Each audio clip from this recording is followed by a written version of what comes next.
प्यारे साथियों, स्वागत है आप सभी का F24 क्लासेस में। मेरा नाम है हितेश और देखिए जितने भी स्टूडेंट इस बार 2026 में अपना पेपर देने वाले हैं, प्यारे साथी गणित में डर लग रहा है कि भैया जी पेपर कैसा आएगा, गणित में अभी तक कुछ भी नहीं पढ़ा है और अगर मैं गणित में पास होना चाहता हूं या फिर मैं 80 से ज़्यादा नंबर लाना चाहता हूं भैया जी, तो बता दीजिए मैथ में मुझे क्या करना होगा और साथ ही साथ मुझे किस किस टाइप के क्वेश्चंस तैयार करने होंगे जो हमारे 2026 बोर्ड एग्जाम में आने वाले हैं। तो प्यारे साथी आज की ये क्लास आप पूरी देख लेना। इस क्लास के अंदर आपके हितेश भैया इस पूरे गणित के पेपर के हर क्वेश्चंस को आपके सामने बताएंगे और साथ ही साथ ये क्वेश्चन पेपर प्यारे साथी आपके लिए सबसे ज़्यादा वायरल है, क्योंकि इसके जो भी क्वेश्चंस हैं वो सारे के सारे वायरल क्वेश्चन आपके 2026 में ज़रूर आएंगे। इससे पहले 2025 में, 2024 में और आने वाले जितने भी एग्ज़ाम हैं उसमें ये सारे के सारे क्वेश्चंस पूछे गए थे। तो प्यारे साथी आप सभी से मेरा निवेदन है, इस क्लास को शेयर कर देना, लाइक कर देना। बहुत ही ज़्यादा खास ये क्लास होने वाली है। आपका कोई भी बोर्ड पेपर हो, मेरे प्यारे साथी इसके जितने भी क्वेश्चन इस सेट के, ये सारे के सारे क्वेश्चंस देख लेना, डायरेक्ट आपको यहीं से देखने को मिलेंगे। चलो यार, सबसे पहले यहाँ पर हम बात करते हैं कि हमारा जो क्वेश्चन पेपर आएगा उसमें हमारे किस किस टाइप के क्वेश्चंस आएंगे, है ना। तो देखिए सबसे पहले अगर मैं बात करता हूँ तो हमको खंड आ देखने को मिलेगा, है ना। पेपर में सबसे पहले खंड आ आएगा, जहां जितने भी क्वेश्चंस आपको करने पड़ेंगे प्यारे साथी वह आपको OMR सीट में करने पड़ेंगे, ठीक है। और OMR सीट में करने वाले क्वेश्चंस कैसे होते हैं, तो वह हमारे बहुविकल्पी क्वेश्चंस होते हैं। अभी मैं आपको बहुविकल्पी क्वेश्चंस कराऊंगा कि किस किस टाइप के और कैसे क्वेश्चंस पेपर में आएंगे, ठीक है। इसके अलावा बात करते हैं कि खंड बा आएगा, ठीक है भाई, खंड बा आएगा और उसमें आपके जितने भी क्वेश्चंस आपको देखने को मिलेंगे वो सारे आपके वर्णात्मक क्वेश्चंस होंगे। और यहाँ पर अगर मैं बात करता हूँ तो वर्णात्मक क्वेश्चंस टोटल 50 यानी कि 50 अंक के आएंगे और 50 अंक में हमारे 2 नंबर वाले क्वेश्चंस, 4 नंबर वाले क्वेश्चंस और आपको 6 नंबर वाले क्वेश्चंस बोर्ड परीक्षा में देखने को मिलेंगे। तो यार चलिए स्टार्ट करते हैं और हम लोग यहाँ से सबसे पहले देखेंगे अपने OMR में करने वाले वह सारे बहुविकल्पीय क्वेश्चंस और इन सभी क्वेश्चंस को मैं आपको बाकायदा अच्छे तरीके से सॉल्यूशन के साथ में कराने वाला हूँ, ठीक है। तो चलिए, क्लास को लाइक नहीं किया लाइक कर देना, चैनल पर नया आए सब्सक्राइब कर लेना। चलिए क्वेश्चंस देखते हैं और आपको समझाते हैं। तो स्टूडेंट्स अगर मैं अपने पहले क्वेश्चंस की बात करता हूं तो भाई साहब पहला प्रश्न यहाँ पर हमारा देखो क्या दे रखा है। और इससे पहले मैं आपको थोड़ी सी जानकारी बता देता हूं कि बहुविकल्पी क्वेश्चंस करने से पहले इन सभी क्वेश्चंस को मैं जो करा रहा हूं ना, इन सभी क्वेश्चंस को वेरी इंपॉर्टेंट डाल करके स्क्रीनशॉट इनका कर लेना, ठीक है। हर एक क्वेश्चन आपके लिए इंपॉर्टेंट है ना। सबसे पहला प्रश्न नोट करो कि शांत दशमलव संख्या में व्यक्त हो सकने वाली परिमेय संख्या होगी। देखो यार, ये क्वेश्चन ना आपके बोर्ड एग्जाम में बहुत बार आता है, ठीक है। सबसे पहले इसका थोड़ा सा मैं आपको कॉन्सेप्ट बताता हूं। जैसे कि क्वेश्चन कह रहा है कि शांत दशमलव, ठीक है। अगर मैं शांत दशमलव की बात करता हूं कि शांत दशमलव में संख्या में कौन सी संख्या व्यक्त हो सकती है, शांत दशमलव में कौन सी संख्या प्यारे साथी जो है वह व्यक्त हो सकती है, तो वह कौन सी हमारी संख्या होगी। तो वह संख्या हमारी इस रूप की होगी, जैसे कि अगर आपको ऑप्शन दे दिए जाएं तो ऑप्शन में से आप क्या करो, मान लो मेरा सही आंसर मैं आपको बता देता हूं। चलिए, मेरा सही आंसर मान लीजिए ऑप्शन नंबर सी है, ठीक है। ये आपका सही ऑप्शन है, ठीक है, ये आपका बिल्कुल सही ऑप्शन है। अब मैं आपको बताता हूँ ये ऑप्शन सही क्यों होगा। देखो, आपको क्या करना है कि जो भी संख्या शांत दशमलव में व्यक्त हो सकने वाली होगी ना, वह संख्या आपके 2 की घात m इंटू 5 की घात n रूप की होगी। इस रूप की वह संख्या आपकी होगी। अब यहाँ पर मेरी बातों को आप समझने का कोशिश करना। संख्या आपकी क्या दे रखी है, तो आप कहेंगे भैया जी संख्या जो हमारा सही उत्तर है उसी की हम बात कर रहे हैं। तो सही उत्तर हमारा 227 बटे में 625 है, ठीक है। ये संख्या हमारी कैसी है, शांत दशमलव में व्यक्त हो सकने वाली संख्या है। अब मेरे प्यारे साथी ये संख्या क्यों आखिर में शांत दशमलव में व्यक्त हो सकने वाली है उसकी हम बात करेंगे। देखो, हम क्या करेंगे, ये हमारा अंश है, ठीक है, ये हमारा अंश है। इसके अलावा अगर मैं बात करता हूं तो ये हमारा हर है, ठीक है। तो यहां से हम क्या करेंगे, इस हर को उठा लेंगे, ठीक है। 625 को उठाएंगे, हर को उठाएंगे और हर के हम लोग क्या करेंगे प्यारे साथी, हर के हम लोग कर लेंगे सभी के गुणनखंड, सारे के सारे के क्या कर लेंगे, गुणनखंड कर लेंगे, ठीक है। तो मान लो यहाँ पर हम लोग 5 के गुणनखंड करते हैं, 625 के, तो 5 एकम 5, 5 दूना के 10, 5 पचा के 25, ठीक है। 5 दूना के 10, 5 पचा के 25, फिर 5 पचा के 25, फिर 5 पचा के 25। तो यहाँ से अगर मैं बात करता हूँ तो भाई साहब 625 के निकले हमारे टोटल गुणनखंड कितने, 5 की घात 4, ठीक है। हमको यहाँ पर दर्शाना था ये शांत दशमलव में संख्या, ये शांत दशमलव में व्यक्त हो सकने वाली हमारी संख्या है, और कब होगी, जब ये 2 की घात यम और 5 की घात n रूप की होगी। ओके, तो यहाँ से आपने देख पा रहे होगे कि 5 की घात यहाँ पर हमारा 4 आ रहा है, और इसको हम लोग सिंपल से कह सकते हैं कि ये हमारी 5 की घात यम रूप का है। ओके, लेकिन मैं यहाँ पर ये नहीं कहूँगा कि मेरे पास यहाँ पर 2 की घात यम अभी आया है। जब 2 की घात यम जब तक नहीं मिलेगा तब तक मैं इसको शांत दशमलव में व्यक्त नहीं करूँगा। लेकिन प्यारे बच्चों, यहाँ पर आप क्या करोगे, मेरे पास 2 का कोई भी कह सकते हो कि यहाँ पर आपके पास कोई भी गुणनखंड नहीं है। तो जब 2 का कोई गुणनखंड आपके पास नहीं होता है तो आप सिंपल से 2 की घात 0 कर लेते हो, और ये 2 की घात 0 आपका 2 की पावर में क्या बन जाता है, 2 की पावर में यम बन जाता है, और ये आपका 5 की घात यन रहता है। तो अब मैं यहाँ से कह सकता हूँ कि 2 की पावर 0 और 5 की पावर 4 को मैं कंपैरिजन कर देता हूँ 2 की पावर यम इंटू 5 की पावर यन, और यहाँ से ये हमारा शांत दशमलव में अब हमारा पूरी तरीके से परफेक्ट बन गया। तो आप देख पा रहे होंगे कि कोई जब संख्या होती है तो शांत दशमलव में, है ना, शांत दशमलव में कब व्यक्त हो सकती है, जब वह 2 की पावर यम और 5 की पावर यन रूप की होगी। और बहुत अच्छे से मैंने आपको बताया कि जब हम लोग हर को सबसे पहले उठाते हैं, अंश से हमें कोई भी मतलब नहीं होता है, सिंपल से हम लोग हर को उठाते हैं और उसके गुणनखंड कर देते हैं।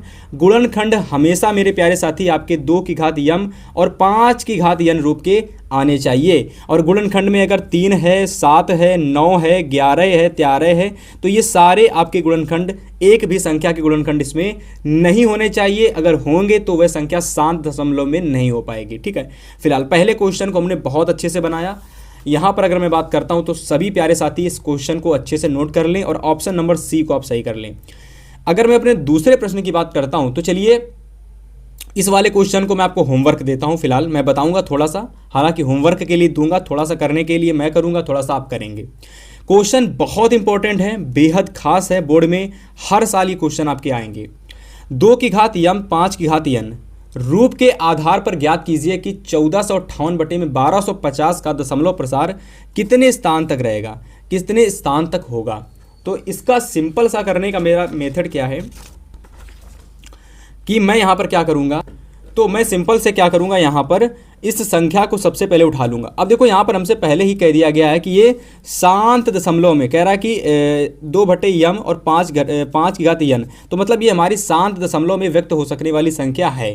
लेकिन हमको यहाँ पर इसके कितने स्थानों तक इसका प्रसार रहेगा वह ज्ञात करना है। सबसे पहली बात, ये शांत दशमलव में व्यक्त हो सकने वाली हमारी संख्या है, लेकिन हमको कितने स्थानों तक इसका शांत दशमलव प्रसार रहेगा वह हमको बताना है। क्वेश्चन बहुत इंपॉर्टेंट है।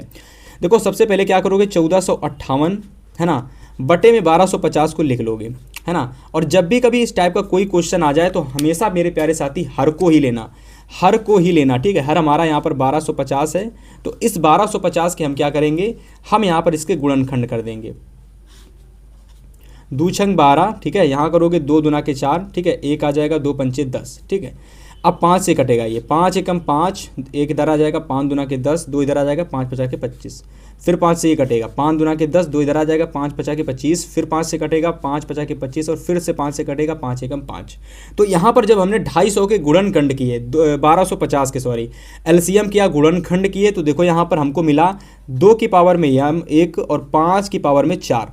और अगर मैं इसको कंपेयर करता हूं तो 2 की पावर यम से और 5 की पावर यन से, तो आप देख पा रहे होंगे कि यहाँ पर मैं 5 की पावर जो घातें हैं वह ज़्यादा है और 2 की घात जो है यम वह हमारी कम है।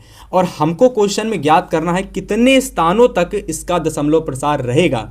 मेरे प्यारे साथी, ऐसे क्वेश्चन में कुछ नहीं होता, एकदम सिंपल सा होता है कि जिसकी घात सबसे अधिक होती है उतने ही स्थानों तक रहता है।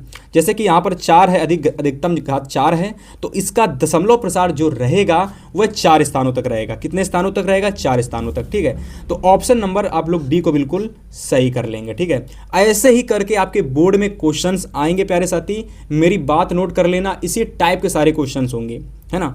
तीसरा प्रश्न हमारा कह रहा है वह बड़ी से बड़ी संख्या जिसमें 245, ठीक है, और 1037 को विभाजित करने पर प्रत्येक दशा में क्षेत्रफल 5 प्राप्त होता है। देखो सबसे पहले 245 है और 1037 है, तो हर एक संख्या से यहाँ पर आपको डिवाइड देना है और शेषफल 5 प्राप्त हो। तो यहाँ पर अगर मैं तीसरे वाले क्वेश्चंस की बात करता हूँ तो सबसे पहले 245 है, ठीक, दूसरा हमारा 1037 37 है। ठीक है, दो संख्या हैं।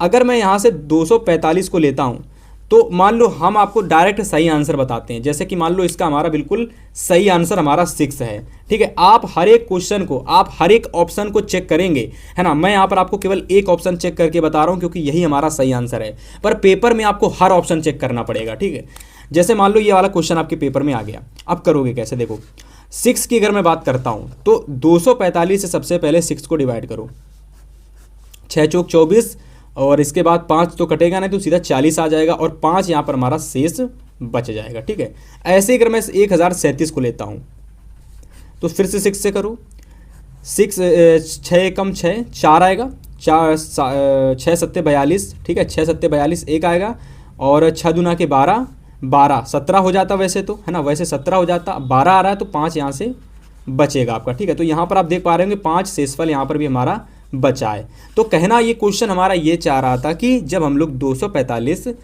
और 1037 को किसी एक संख्या से विभाजित करते हैं तो हर कंडीशन में दोनों में ही शेषफल हमारा 5 आना चाहिए। और आप देख पा रहे होंगे कि जब मैंने 245 को 6 से विभाजित किया तो शेषफल आपका 5 प्राप्त हुआ। ठीक है, शेषफल कितना प्राप्त हुआ, 5।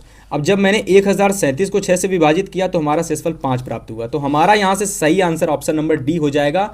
और ये क्वेश्चन ना आप लोग अपने कॉपी में वेरी इंपॉर्टेंट डाल करके 2026 के लिए मार्क कर लो, देख लेना। ये क्वेश्चन पेपर में ना आए तो आप अपने हितेश भैया से आ करके कहना, अगर आ जाता है भाई तो आप लोग फिर क्या आपके पूरी बल्ले बल्ले हैं, मज़े हैं, क्योंकि भाई वही क्वेश्चंस करा रहे हैं जो पेपर में आते हैं। ठीक है, चलिए चौथा क्वेश्चन नोट करिए। चौथा नंबर क्वेश्चन कह रहा है कि समीकरण हमको यहाँ पर दे दी गई 4x² माइनस का 12x प्लस 9 बराबर में 0। हमको कह रहा है कि ये जो समीकरण है इसके मूल होंगे, इसके मूल हमको बताने हैं, इसके मूल कैसे होंगे। अब ये वाला भी प्रश्न आपके पेपर में बहुत आता है। देखो यहाँ पर हमको क्वेश्चन नंबर ये हमारा 4 है, 4 में हमको मूल बताने हैं कि मूल हमारे क्या होंगे। ठीक है, तो अगर मैं मूल की बात करता हूँ तो देखो यार, मूल से तात्पर्य है कि हमारा जो d है, हमारा जो d है उसका मान कितना होगा, हमारे d का मान कितना होगा, d का मान कितना होगा। और अगर मैं d के मान की बात करता हूँ तो d का जो फार्मूला होता है वह पूरा होता है d बराबर में b² माइनस का 4ac, b² माइनस का 4ac। ठीक है, अब मान लो यहाँ पर अगर मुझे b² माइनस 4ac निकालना है तो सबसे पहले इसके लिए मुझे एक समीकरण पता होना चाहिए। और समीकरण आपको क्या दे रखी है यहाँ पर, 4x² माइनस का 12x प्लस का 9, है ना। तो 4x² माइनस का 12x प्लस का 9 बराबर में 0। हमको यहाँ पर क्या निकालने हैं, मूल निकालने हैं, जो कि हमारा d है। और ये d कब निकलेगा, जब हमको समीकरण पता होगी। तो समीकरण तो हमें पता हो गई। अब b² माइनस 4ac में सारे मान इस समीकरण से पुट करो।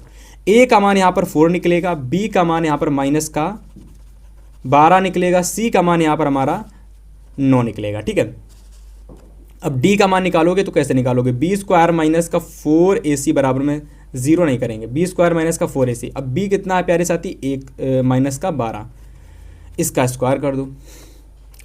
a बराबर में आपका 4 है, c बराबर में आपका 9 है।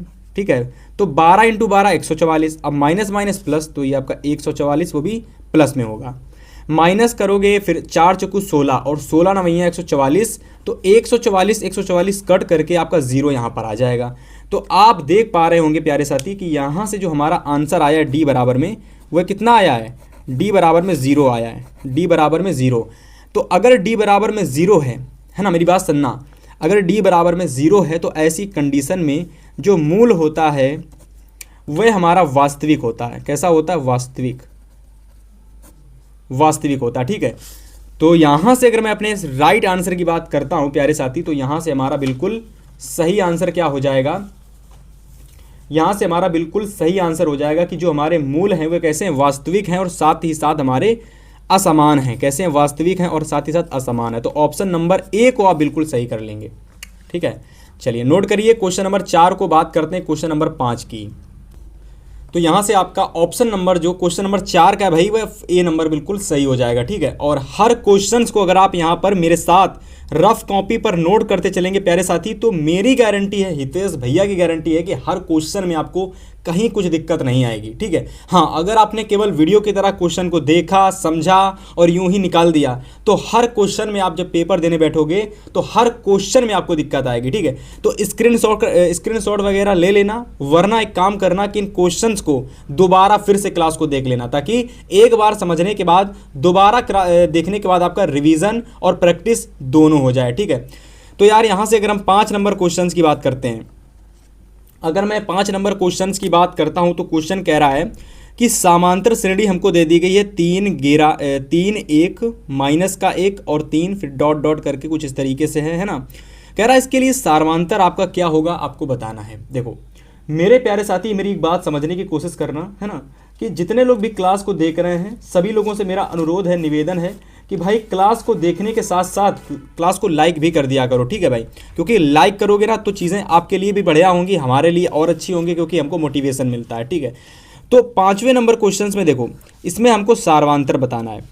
क्या बताना है? सार्वमांतर। सभी को सार्वमांतर पता होना चाहिए। क्या होता है भैया जी? डी होता है। सार्वमांतर क्या होता है? डी होता है। और डी हमारा कब निकलता है? जब हम लोग अपने दूसरे पद से पहले पद को माइनस कर देते हैं, ठीक है। समांतर श्रेणी में जब सार्वमांतर निकालने की बात की जाती है ना, तो हमेशा याद रखना, जब हम लोग दूसरे पद से पहले पद को घटा देते हैं, है ना, उड़ा देते हैं, माइनस कर देते हैं ना। मान लीजिए हमारे पास एक समांतर श्रेणी दे दी गई है, ठीक है। उसमें से मैं क्या करूँगा, जो हमारा पीछे वाला पद है उसको पहले वाले पद से मैं माइनस कर दूंगा या फिर घटा दूंगा, हमारा जो भी सार्वमांतर है वह हमारा निकल के आ जाएगा, ठीक है। तो यहाँ से अगर मैं क्या करता हूँ कि 13 में मैं सीधा 7 को माइनस कर दूंगा, तो आप कहेंगे भैया जी यहाँ से हमारा 6 जो है वह हमारा आंसर आएगा, और यही हमारा क्या है, यही हमारा सार्वमांतर हो जाएगा, ठीक है। तो यहाँ से आप क्या करोगे प्यारे साथी, यहाँ से आप लोग, एक मिनट, हम लोगों ने थोड़ा सा मिस्टेक कर दी है। हम लोगों ने इस वाले क्वेश्चन को निकाल दिया है, हमको इस वाले का निकालना है ना। तो 1 में जब हम लोग 3 को माइनस करेंगे तो 1 माइनस 3, ठीक है, 1 माइनस 3 तो ये माइनस का 2 आ जाएगा, ठीक है। तो आंसर यहाँ से अगर मैं बात करता हूँ, तो यहाँ से अगर मैं आंसर की बात करता हूँ तो यहाँ से हमारा माइनस का 2 सही आंसर आएगा। हालांकि माइनस तो दे ही नहीं रखा है, केवल 2 दे रखा है, तो माइनस लगा लो, ठीक है। हाँ, अब ये आपका ऑप्शन नंबर बी बिल्कुल यहाँ से आपका सही हो जाएगा, ठीक है। तो इसको आप यहाँ से सही कर लो। इसके बाद क्वेश्चन नंबर 6 कह रहा है कि हमको एक फिर से समांतर श्रेणी का क्वेश्चन है, और यहाँ पर थोड़ा सा क्वेश्चन आपका यहाँ से डिफिकल्ट और कह सकते हो थोड़ा सा ज़्यादा चीज़ें पूछ दी गई हैं। क्वेश्चन कह रहा है कि हमको एक श्रेणी दे दी गई है और इसमें हमको पदों की संख्या ज्ञात करनी है। मतलब यहाँ से हमको n बताने हैं कितने टोटल पद हैं। मतलब इस समांतर श्रेणी में 7, 13, 19 डॉट डॉट करके, और अंतिम पद आपका यहाँ पर 205 है ना।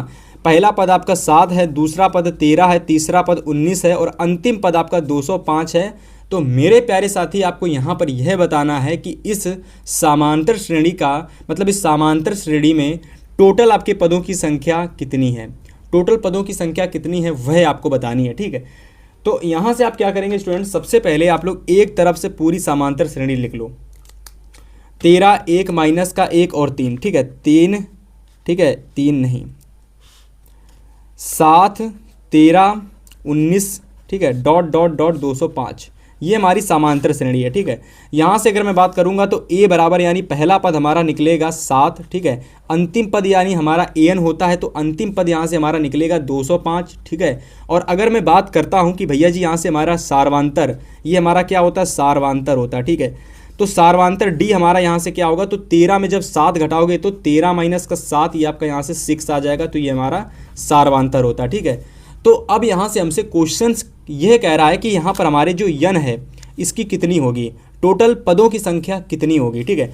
तो मुझे एक फार्मूला पता है, अगर आपको नहीं पता तो आप नोट कर लेना, और वह फार्मूले में हम लोग बहुत सारी चीज़ें निकाल सकते हैं। देखो फार्मूला होता है an बराबर में a प्लस n माइनस का 1 इंटू में d, ठीक है। मेरी ये बात आप समझना, ये आपको दे रखा है फार्मूला। अब यहाँ से हम क्या करेंगे भाई कि यहाँ से हमारा जो ये n है ना, इसका मान हम लोग निकालेंगे। बहुत आसानी से चीज़ें समझते हुए चलना, ताकि भाई कहीं कोई दिक्कत ना आपको हो, ठीक है। an बराबर में 205 है भाई, ठीक है। a बराबर में हमारा 7 दे रखा है, ठीक है। n बराबर हमें ज्ञात करना है, d बराबर में 6 निकाला है। तो सबसे पहले 7 को इधर हम लोग माइनस के लिए भेज देंगे, 205 माइनस का 7 बराबर में n माइनस का 1 इंटू में 6, ठीक है। 205 में जब 7 घटाओगे तो 198 बचेगा, और 198 को जब इधर लेकर के आओगे तो ये डिवाइड में हो जाएगा। तो n माइनस का 1 बराबर में 198/6। अब काटोगे तो 6 तिहाई 18, फिर एक इधर आ जाएगा 6 तिहाई 18। तो यहाँ से आपको निकालोगे तो n माइनस का 1 बराबर में 33। तो यहाँ से n बराबर आपका निकलेगा 33 प्लस का 1 बराबर में n बराबर में 34। ठीक है, तो n बराबर में 34 ये हमारा बिल्कुल सही आंसर हो जाएगा। ठीक है, उम्मीद है प्यारे साथी कि यहाँ तक की जो मैंने आपको क्वेश्चन कराया है डेफिनेटली ये क्वेश्चंस आपको बहुत अच्छे से समझ में आया होगा। और इसी तरीके से जब कोई समांतर श्रेणी का क्वेश्चंस आपके पेपर में आए और उसमें कुछ भी पूछा जाए, अगर आपसे पदों की संख्या पूछ देता है तो आपको बताना है, और अगर आपसे कह देता है कि अंतिम पद क्या होगा तो अंतिम पद an होता है। और अंतिम पद अगर आपको निकालना है तो आपको a की वैल्यू पता होनी चाहिए, n की वैल्यू पता होनी चाहिए और d की वैल्यू आपको पता होनी चाहिए, तो आप अंतिम पद निकाल लेंगे।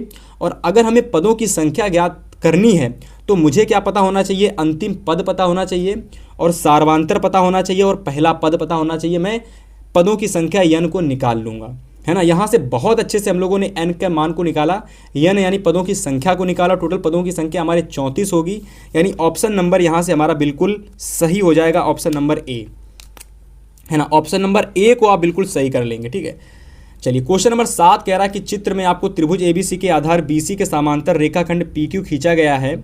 यदि PQ बटे में BC बराबर में 1:3 हो तो आपको AP और PB का अनुपात ज्ञात करना है। चलिए मैं आपको क्वेश्चन का जो डायग्राम है, जो चित्र है, मैं आपको वह दिखाता हूँ, फिर मैं आपको आगे क्वेश्चन सॉल्व कराता हूँ। देखो यहाँ पर जो हमारा क्वेश्चन है इसमें अगर हम बात करेंगे तो प्रश्न में हमसे कह रहा था कि ये हमारा त्रिभुज ABC है ना। त्रिभुज में ABC ये हमारा एक त्रिभुज है और इसके बीच में कोई रेखाखंड PQ ये हमारा खींच दिया गया है।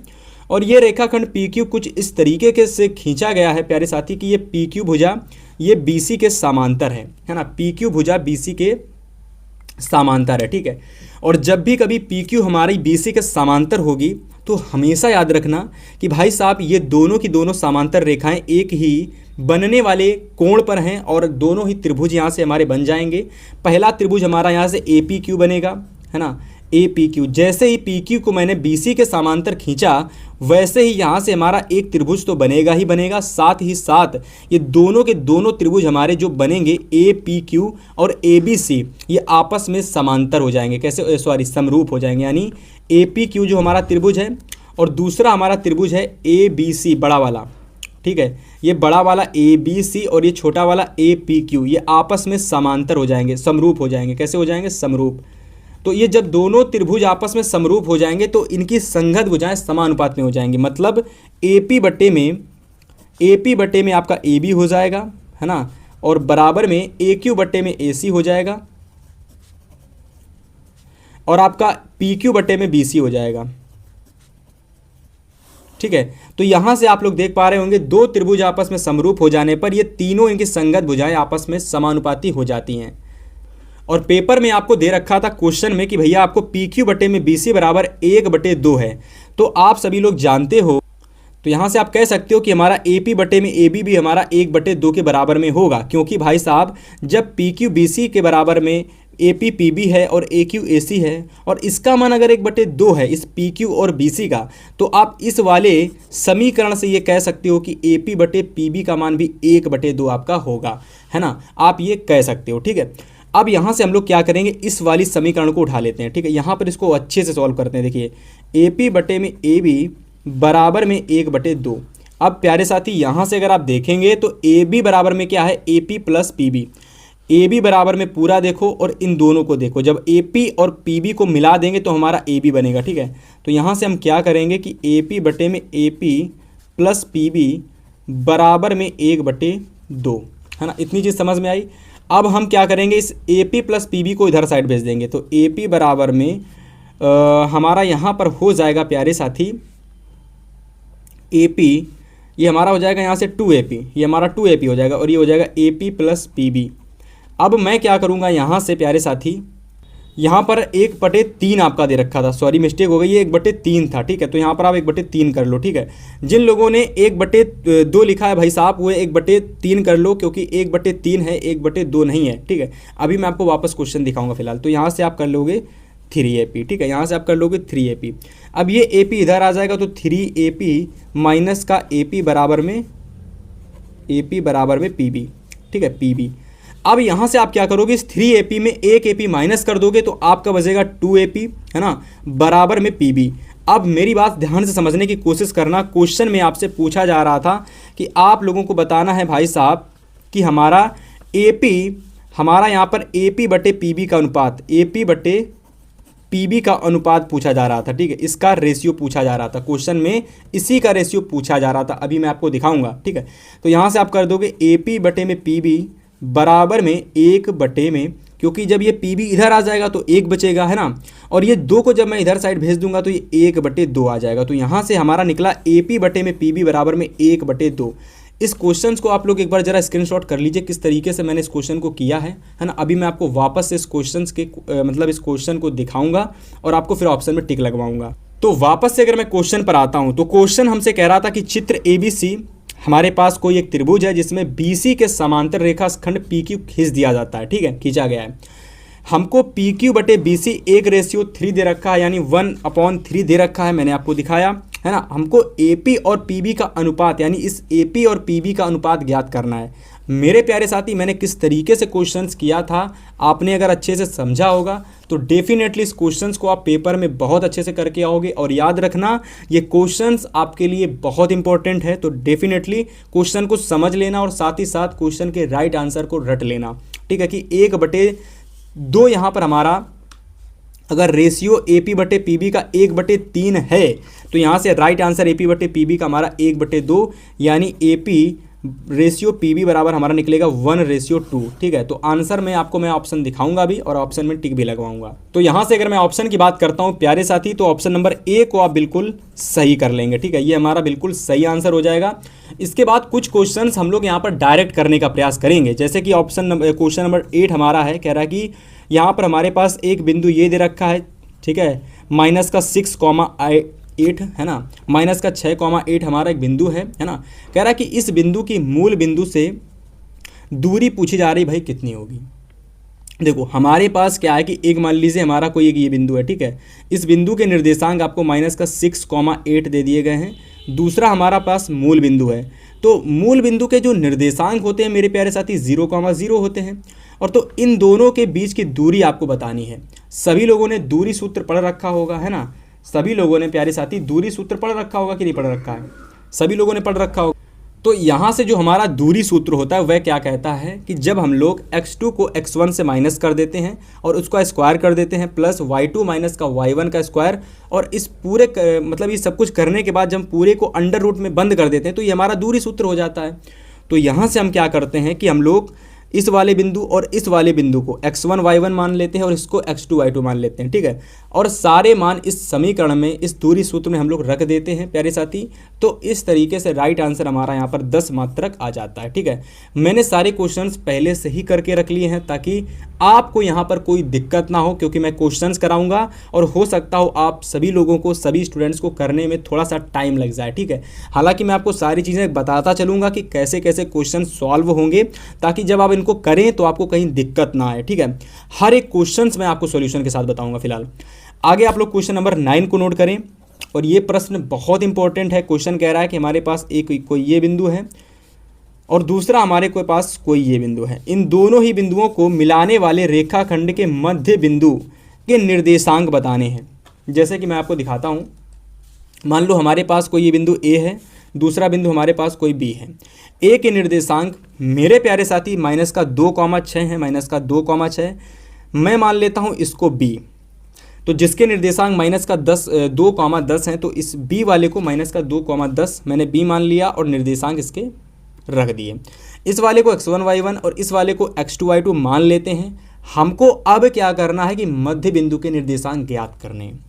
मध्य बिंदु के निर्देशांक ज्ञात करने के लिए एक फार्मूला होता है बाकायदा, अगर आपको नहीं पता तो आप याद कर लेना कि जब हम लोग मध्य बिंदु के निर्देशांक निकालते हैं तो हमेशा उसको x और y मान लेते हैं, ठीक है, x और y मान लेते हैं, ठीक है।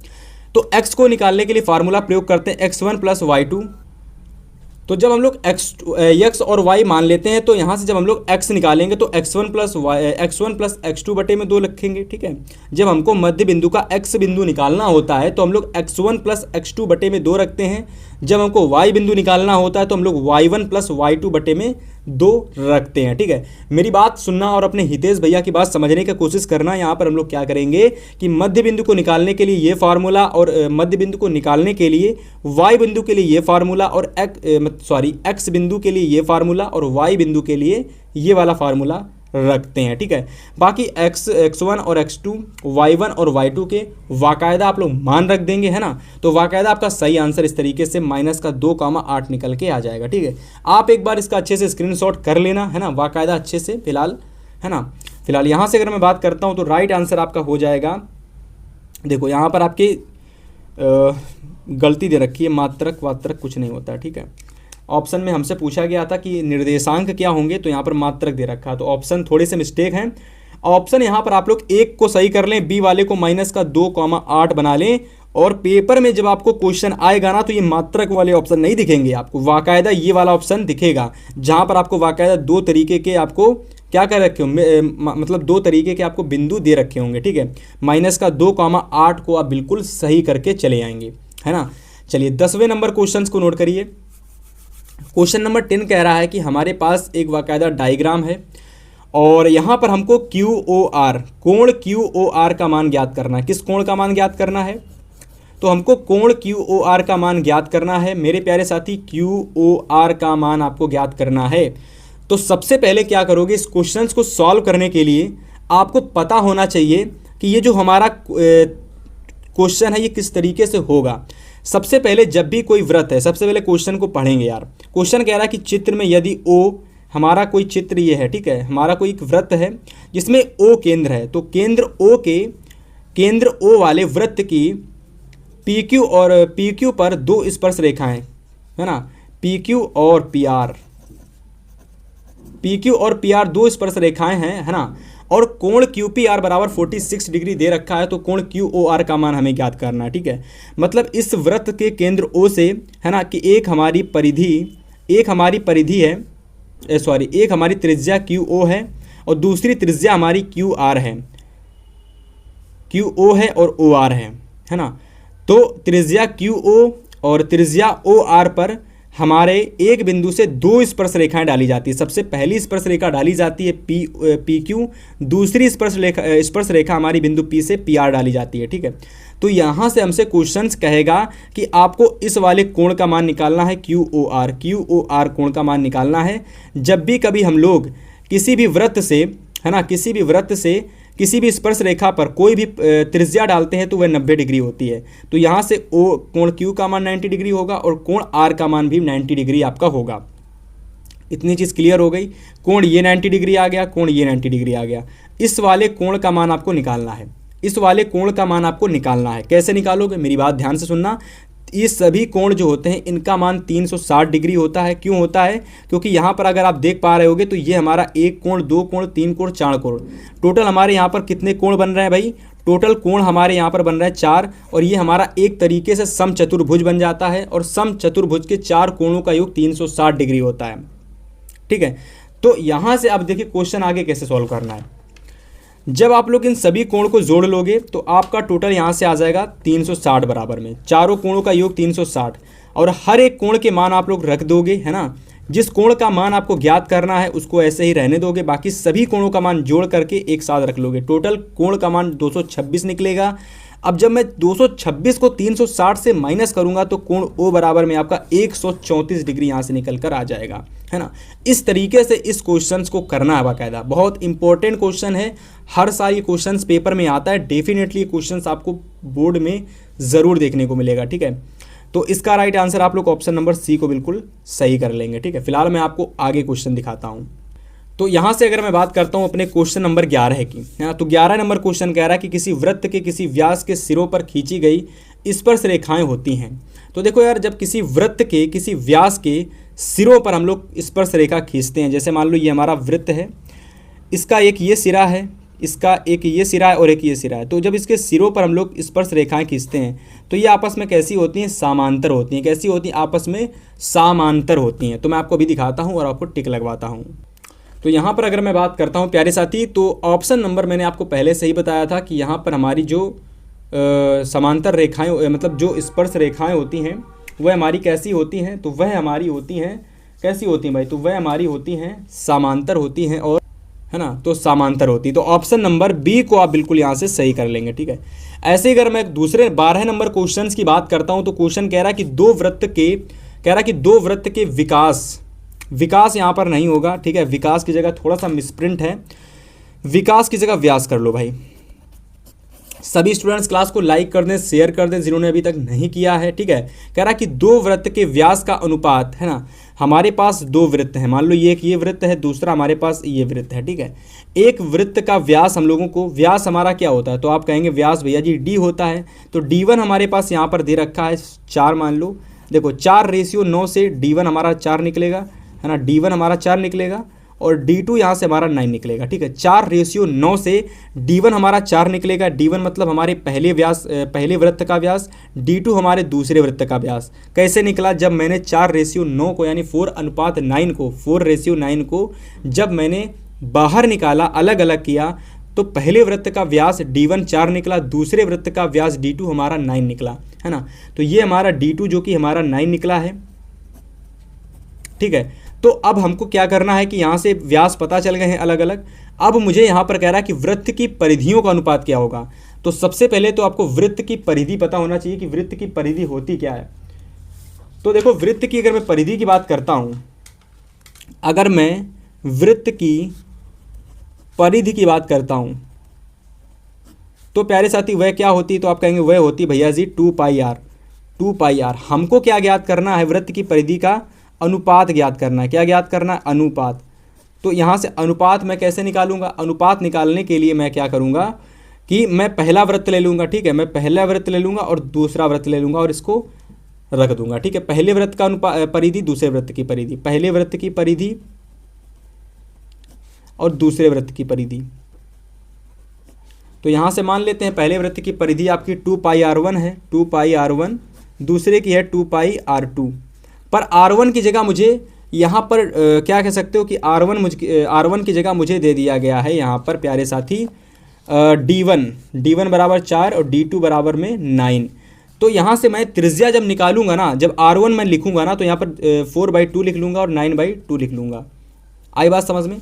तो ये तो हमारा कट जाएगा ना, ये तो हमारा कट जाएगा। R1 बराबर 4/2, R2 बराबर में 9/2। आ गया समझ में। व्यास था ना, जितना रेशियो व्यास का था उतना ही अनुपात आपके परिधि का भी निकलेगा, कुछ इस तरीके से। हालांकि मैं डायरेक्ट बता सकता था, पर मैंने आपको वाकायदा अच्छे से समझाया।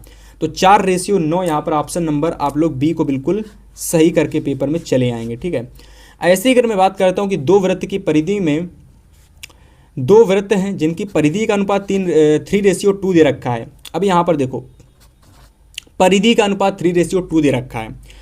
हमको यहाँ पर जो अनुपात ज्ञात करना है मेरे प्यारे साथी, वह क्षेत्रफल का अनुपात ज्ञात करना है, ठीक है। मतलब यहाँ पर 2πr1 बटे में 2πr2 आपको 3:2 दे रखा है। तो यहाँ से R1 और R2 हमारे 3/2 मिल गए। तो यहाँ से अगर मैं क्षेत्रफल की बात करता हूँ तो ये हो जाता है πr1² बटे में πr2², ठीक है। R1 आप लोगों का यहाँ पर 3 दे रखा है ना, तो पाई से पाई पहले हटा लो। R1 आप लोगों का यहाँ पर 3 दे रखा है, इसका स्क्वायर कर दो। R2 आप लोगों को 2 दे रखा है, इसका स्क्वायर कर दो। तो 3 त्रिकाई 9, 2 दुना के 4, मतलब 9:4 यहाँ से हमारा राइट आंसर हो जाएगा। ये हमारा डायरेक्ट मैंने आपको करके बता दिया। तो ऑप्शन नंबर डी को यहाँ से हम बिल्कुल सही कर लेंगे।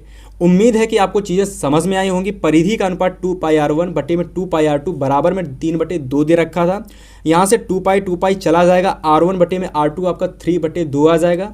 R1 बराबर में आपका 3 हो जाएगा, R2 बराबर में आपका 2 हो जाएगा। यहाँ से मुझे हर वृत्त की त्रिज्या पता चल गई। R1 बराबर 3, R2 बराबर में 2। R1 बराबर में मैंने यहाँ पर πr1 में जब मैंने मान रखा 3 और πr2 में मैंने R2 का मान 2 रखा, है ना। तो पाई से पाई कैंसिल हो गया। तो भाई साहब यहाँ से R1 का स्क्वायर बटे में R2 का स्क्वायर, 3 स्क्वायर बटे में 2 स्क्वायर। जब इसको सॉल्व करेंगे आगे तो ये 9:4 के रूप में आपका आंसर निकल करके आ जाएगा। उम्मीद है कि बहुत अच्छे से क्वेश्चंस आपको समझ में आया होगा। इसके बाद अगर मैं क्वेश्चन नंबर 14 की बात करता हूँ तो यहाँ पर हमसे क्वेश्चन कह रहा है प्यारे साथी कि यदि एक समान त्रिज्या R के दो अर्धगोलों को उनके आधारों से भाई जोड़ा जाता है तो जो नए ठोस बनते हैं, है ना, जो नया ठोस बनता है उस एक नए बने ठोस का वक्र पृष्ठीय क्षेत्रफल मुझे ज्ञात करना है। अब देखो यहाँ पर हमको कुछ साइंस फिक्शन वाली चीज़ें नहीं यूज़ करनी, सिंपल है। हमारे पास एक अर्धगोला है, एक दूसरा अर्धगोला है, ठीक है। दोनों को मुझको क्या करना है कि दोनों को आपस में जोड़ देना है। तो देखो सबसे पहले जब दोनों को जोड़ेंगे तो जो इसका क्षेत्रफल होगा और जो इसका वक्र पृष्ठीय क्षेत्रफल होगा वह आपस में जुड़ जाएगा। ओके, तो जब मैंने इसको जोड़ा तो इसका तो 2πr1 स्क्वायर था, इसका भी 2πr1 स्क्वायर था। कारण क्या था? कारण ये था, सॉरी हाँ सही है, क्योंकि हमारे अर्धगोले हैं तो अर्धगोले का 2πr1 स्क्वायर 2πr1 स्क्वायर। देखो समान त्रिज्या है, इस वजह से मैंने r1 यहाँ पर भी माना, r1 यहाँ पर भी माना। अगर मैं r1 को हटा के केवल r भी कर लूँगा तो भी चल जाएगा, है ना। तो 2πr square plus 2πr square कर लिया, दोनों को जोड़ देंगे भाई साहब तो 4πr स्क्वायर आ जाएगा। और ये क्वेश्चंस बहुत इंपॉर्टेंट है कि यदि एक समान त्रिज्या के, जब एक समान त्रिज्या की दो अर्धगोलों को आपस में जोड़ा जाता है तो जो नया वक्र पृष्ठीय क्षेत्रफल बनता है वह उसका मान कितना होगा? तो उसका मान आपका 4πr स्क्वायर होगा। प्रश्न नंबर 15 कह रहा है कि यदि एक गोले की त्रिज्या को दोगुना कर दिया जाए तो उसके पृष्ठीय क्षेत्रफल में होने वाली प्रतिशत वृद्धि कितनी होगी? तो वह होगी हमारी 300%, ठीक है। 16 नंबर क्वेश्चन कह रहा है कि यहाँ पर आपको एक निम्नलिखित आंकड़ा दिया गया है और इस आंकड़े में आपको बताना है कि हमारा बहुलक क्या होगा। आंकड़े में आपको बहुलक ज्ञात करना है। मेरे प्यारे साथी, बहुलक बहुत आसान होता है, बस ज्ञात कैसे किया जाता है? जो भी आपके पास आंकड़ा दे दिया जाए, जो भी आपके पास आंकड़ा दे दिया जाए, ठीक है, जो भी आंकड़ा आपको दे दिया जाए उस आंकड़े में जो संख्या सबसे ज़्यादा बार रिपीट कर रही होगी, सबसे ज़्यादा बार आ रही होगी, वह उस आंकड़े का बहुलक होगी, वह उस आंकड़े का बहुलक होगी। तो यहाँ पर देखोगे तो 19 एक बार आया, 19 दो बार आया, 38 एक बार, दो बार, तीन बार, 25 एक बार, दो बार, 36 एक बार और 18 एक बार। तो आप देख पा रहे होंगे कि 36 हमारा में भी 38 यहाँ पर हमारा 3 बार आ रहा है और 25 हमारा यहाँ पर 2 बार आ रहा है। तो मैं कह सकता हूँ कि 38 यहाँ पर हमारा बिल्कुल सही होगा, यही इसके आंकड़े का बहुलक होगा, क्योंकि ये 38 संख्या सबसे ज़्यादा बार आ रही है।